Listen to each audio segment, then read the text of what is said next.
All right, let's talk Watson. We have a comment here.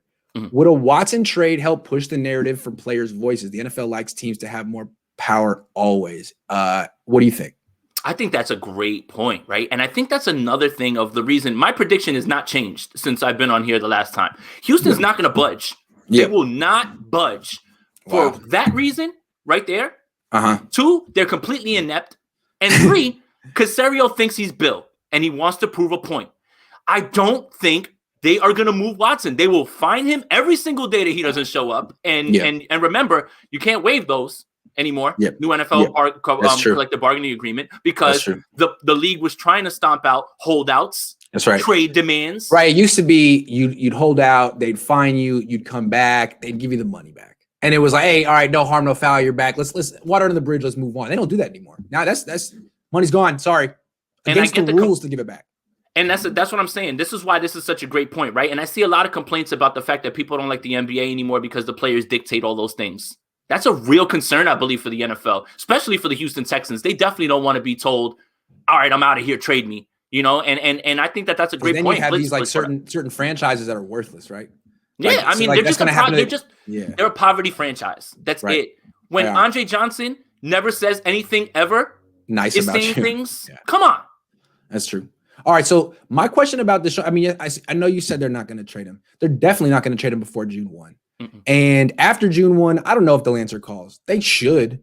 I mean, honestly, the guy doesn't want to play for you. You should get a boatload. You can get a boatload for Deshaun Watson. Why are you being so stupid about this? I swear. So I'm saying, look, I think since they know they can't move him before June 1, they're creating the perception that they're not going to move him just to you ever see that South Park where Cartman buys the amusement park and says no one can go, and it makes everyone want to go to the amusement. It's like that. It's like you can't come. You can't have Deshaun Watson. And then everyone's, well, I really need him now. And then it's like June 1 happens. It's like, all right, we'll answer the phone. That's a great comp. That's a great comp because then he winds up letting a few people in because the rides break down. He has to pay for it. That's a great episode. And I compare everything to South Park, basically. So look, let's say they're doing that, and June 1, they magically answer the phone.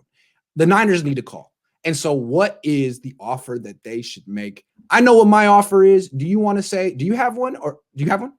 I really don't. I mean, it would be a player. It'd be one of those 3 guys that were mentioned by Miyoko. Then let me throw out what mine is, and you tell me if it's too much or too little. Go ahead.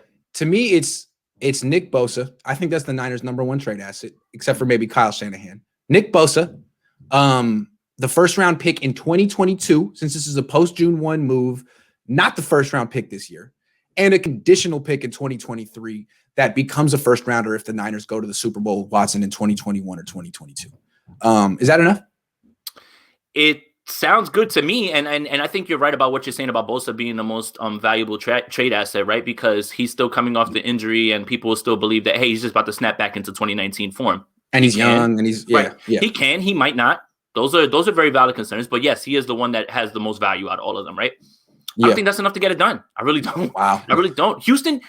I wouldn't go any further than that. If they say no, that's fine. Good luck, man. Yeah. Good luck. Yeah. I mean, I think that Houston is waiting for, just like you said, we don't, you're not available. He's not available. He's not available. All right, we'll give you 7 first-round picks and 8 players.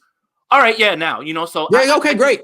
Right. Yeah. I think that they think that that's what's going to happen, and I don't think that's. I think so too. It might happen if they can get 7-8 assets for Deshaun Watson. They probably win the trade. I don't think in a salary capped league with that you have to have 53 players on your roster that it's really ever smart to trade that many assets. The reason I like my trade proposal is it's just 3, and it's the 3 best assets I can give other than Kyle Shanahan. The first 2, basically.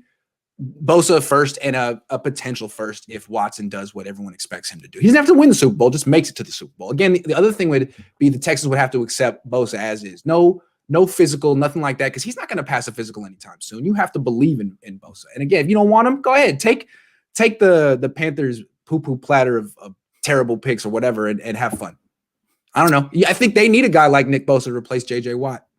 Yeah, they're gonna back themselves into a weird corner. This is not anywhere near being done. But I'm just gonna stick with what I've been saying about Houston not budging and just they're just not gonna budge until push comes to shove. Honestly, at this point, I think you're right. Frederick says As good as Watson is, he isn't worth a team. He isn't worth what a team would have to give up. Draft picks are too important. I basically agree. I don't want to give up more than a couple picks for him because if you get him, you're going to be building your team with draft picks.